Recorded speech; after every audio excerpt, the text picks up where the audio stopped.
Allez, bonsoir à tous. Soyez tous bénis au nom de Jésus. Voilà, je suis votre serviteur, le pasteur Boiseau. C'est un réel plaisir de vous avoir en ligne. En tout cas, merci pour vos prières, merci pour vos soutiens.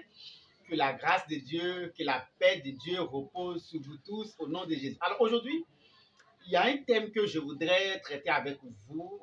Beaucoup de problèmes, beaucoup de personnes surtout m'ont posé ce problème-là. Il s'agit du choix du conjoint. Voilà, le choix du conjoint. Comment choisir son conjoint? Hein? Comment choisir son conjoint? Voilà.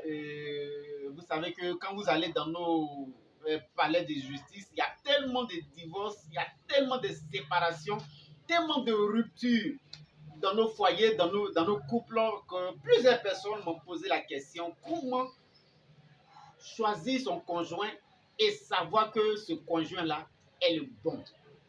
C'est le bon choix. Qu'après un certain nombre d'années, il n'y aura pas de rupture, il n'y aura pas de divorce. Alors, nous allons essayer de répondre à cette question-là. Le choix du conjoint. Je veux que vous compreniez quelque chose. La Bible dit dans Actes, le chapitre 4, le verset 11, que Jésus-Christ est la pierre angulaire rejetée par vous qui bâtissez et qui est devenue la principale de l'angle. Ça veut dire simplement qu'aujourd'hui, quand tu parles de la parole de Dieu au monde, à l'homme de façon générale, il n'accepte pas ça. L'homme aime marcher selon ses propres convictions, l'homme aime marcher selon, en tout cas, ce qu'il veut faire, et justement, c'est pour cela qu'on a des problèmes. Quand un fabricant fabrique un appareil, dans le manuel d'utilisation, il vous donne les limites à ne pas franchir, l'intensité, la tension, ce qu'il faut faire, ce qu'il ne faut pas faire. Et même quand quelqu'un fabrique un médicament, dans la notice, il met les effets indésirables, il vous explique un peu ceux qui doivent prendre, ceux qui ne doivent pas prendre ce médicament, à quel âge, il explique correctement parce que c'est lui qui a fabriqué son médicament et qui sait et qui dit comment l'utiliser. Les hommes ont été créés par Dieu et Dieu qui a créé l'homme nous donne des indications, nous donne des explications pour nous permettre de vivre heureux. Malheureusement, le monde aime se comporter selon ses propres convictions.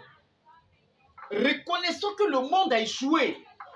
Allez-y dans les palais, regardez, le monde a échoué parce que simplement ce que Dieu dit, nous le reléguons au second plan. Nous rejetons la pierre angulaire. Nous qui voulons bâtir des maisons, nous rejetons la pierre qui permet de rendre le bâtiment solide. C'est pour cela aujourd'hui, je vais vous expliquer quelle est la démarche que vous devez mener pour faire un bon choix en matière de mariage. C'est important. Alors, qu'est-ce que nous remarquons simplement? Les gens d'aujourd'hui se marient par la vue.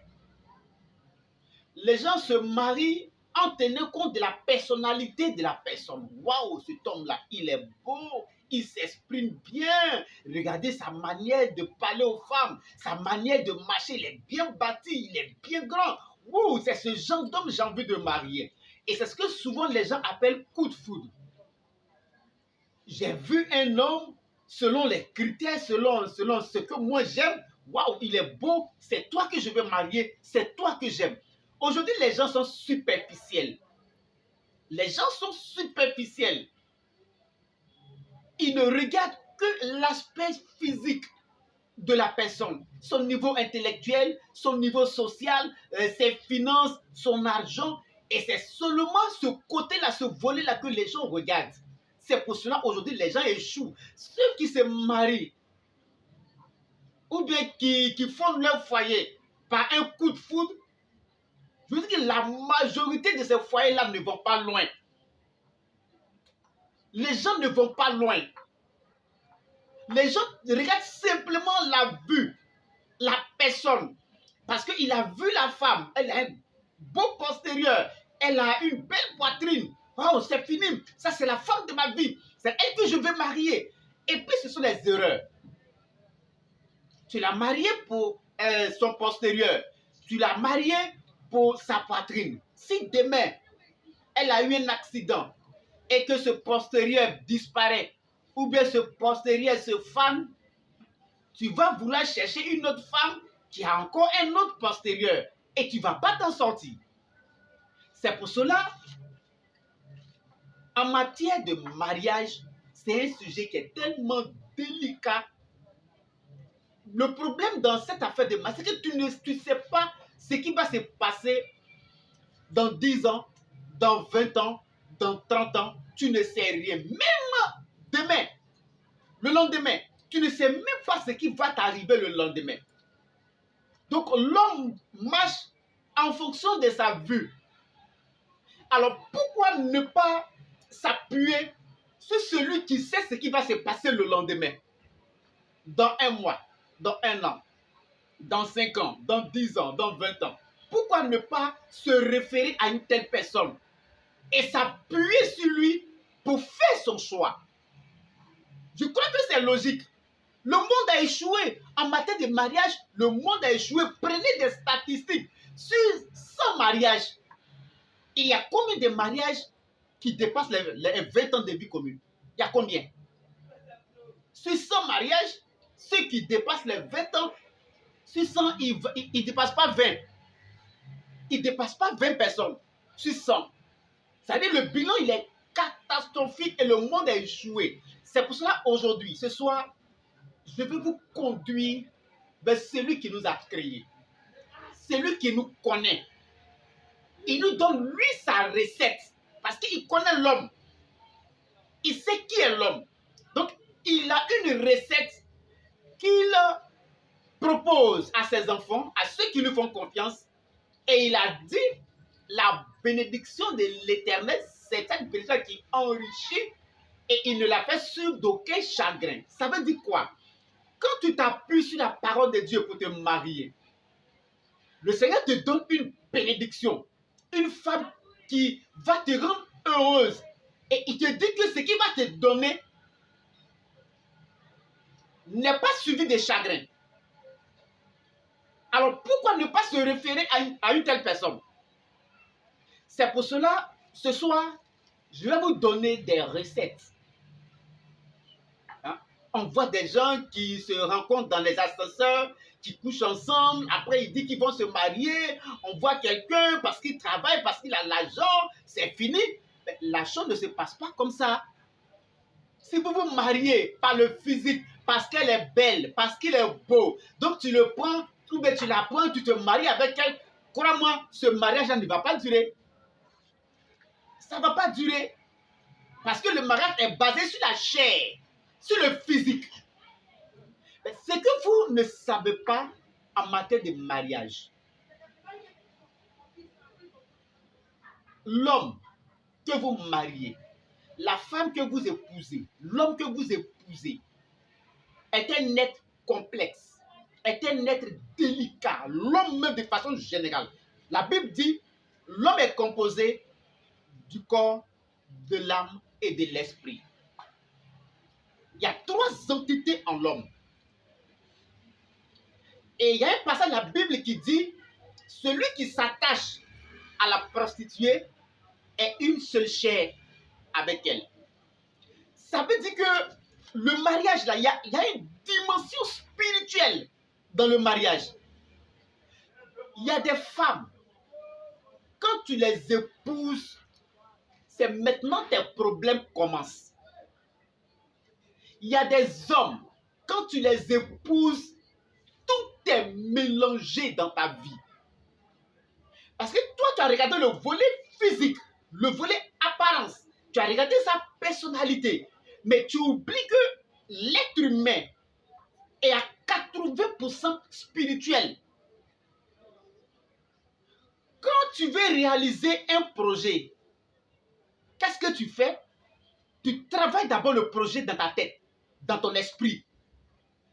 On dit souvent, sans vision, il n'y a pas de provision.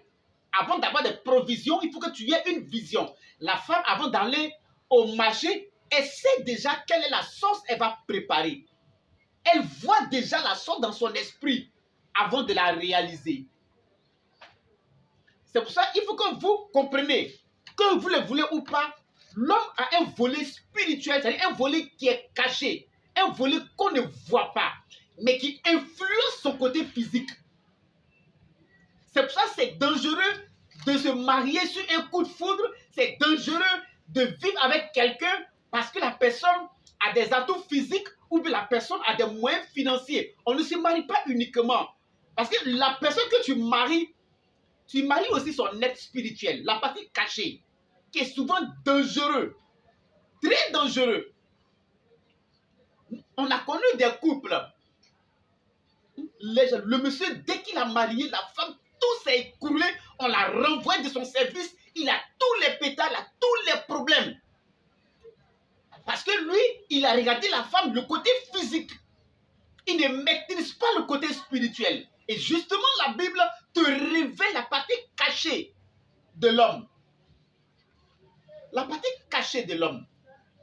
Moi, j'ai connu un monsieur il y a des années. Un monsieur, il est calme. Il est très calme. Et même, je l'appréciais parce qu'il ne parle pas. Il est calme.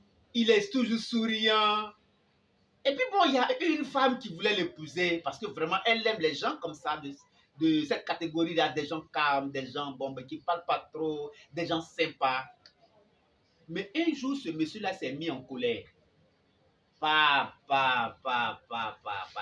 J'étais étonné de voir un monsieur qui était calme, sympa, souriant, mais je ne l'ai pas reconnu.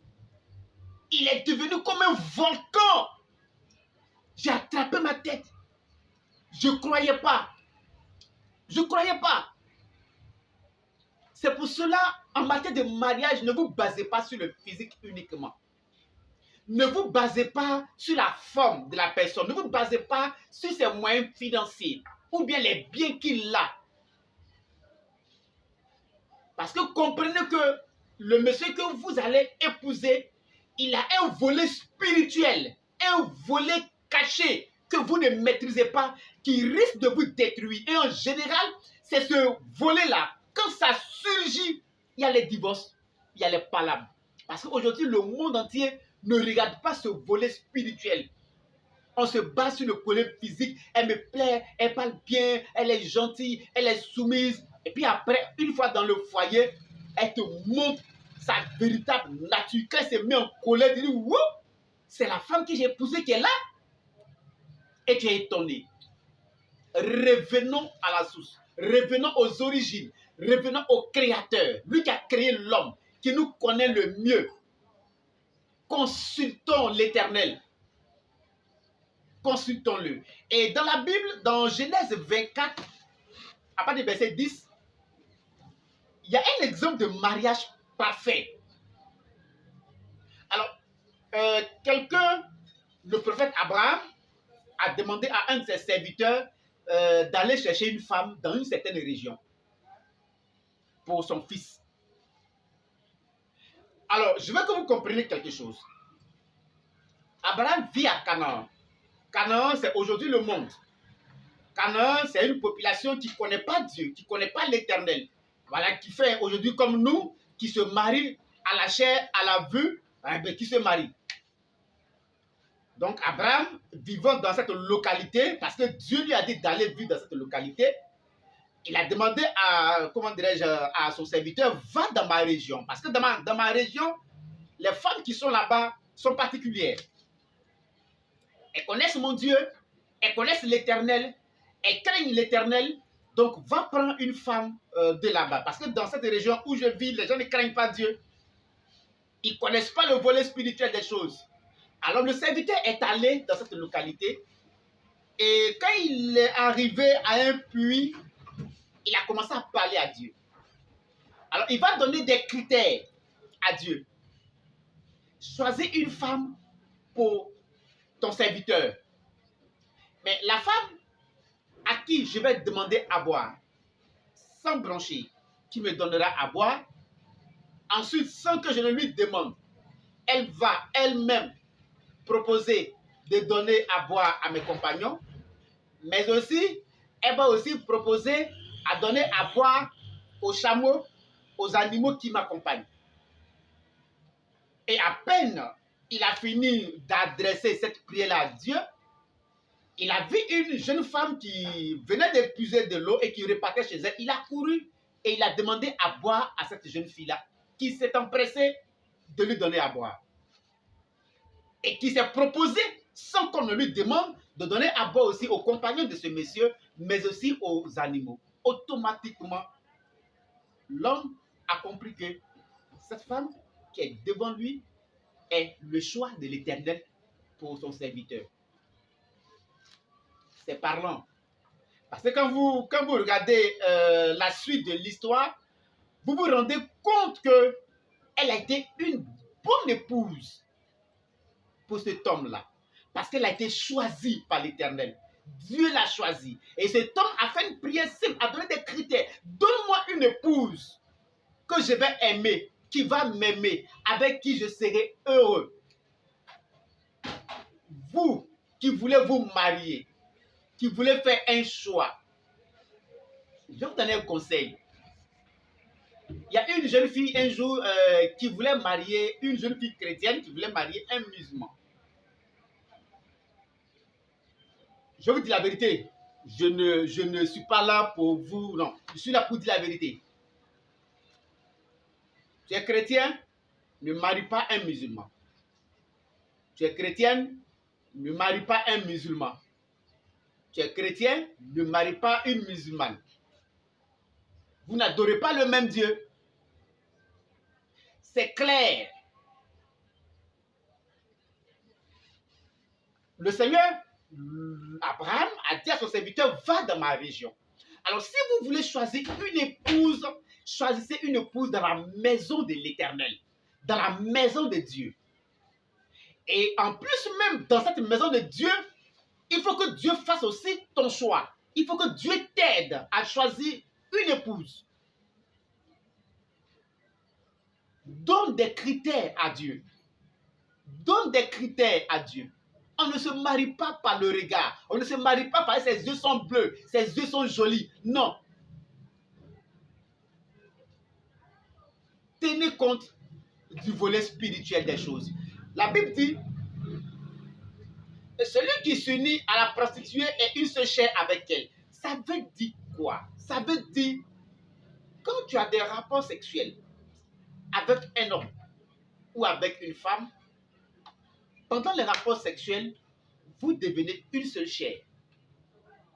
Ça veut dire, il y a transfert d'esprit, il y a transfert de démons, il y a transfert de malédictions. Donc, si tu couches avec une femme qui est possédée, qui a un esprit de mort, d'échec dans sa vie, automatiquement, ces esprits-là te sont transférés. Il y a transfert de démons, il y a transfert de malédictions. C'est pour ça que c'est dangereux, les rapports sexuels en dehors du mariage. C'est très dangereux. Voilà. Donc, si vous voulez faire votre choix, si tu es un jeune chrétien, tu as envie de faire ton choix, fais ton choix dans la maison de Dieu.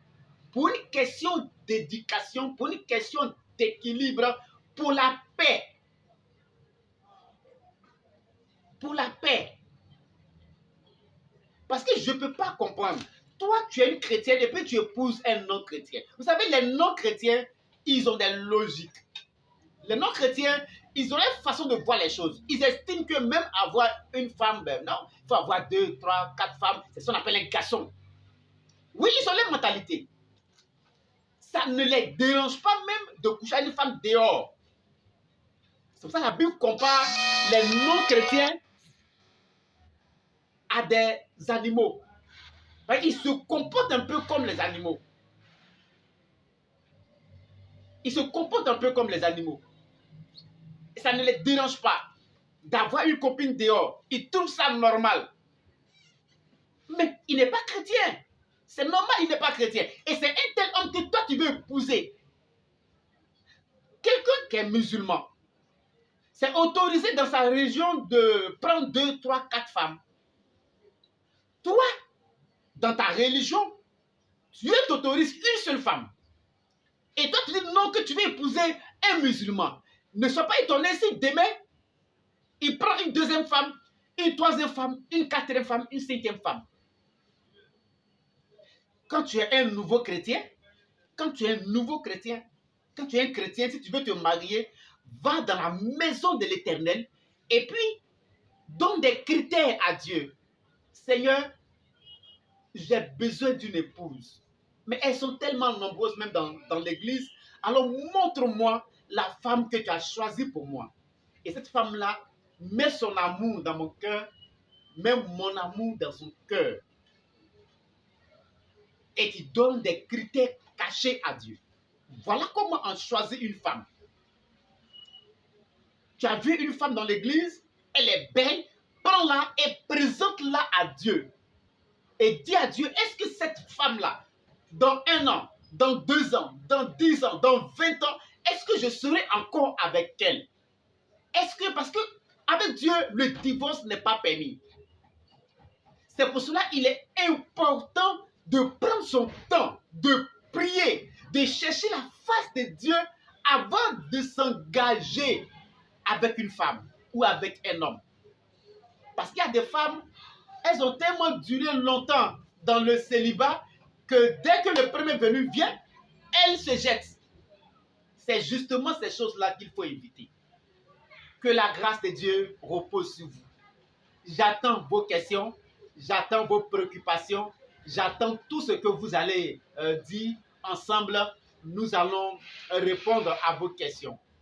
Si vous voulez me contacter, contactez-moi à mon adresse email tout collé boiseaujeancharles@gmail.com. Voilà, vous pouvez aussi m'appeler par mon numéro de téléphone et puis nous allons ensemble prier.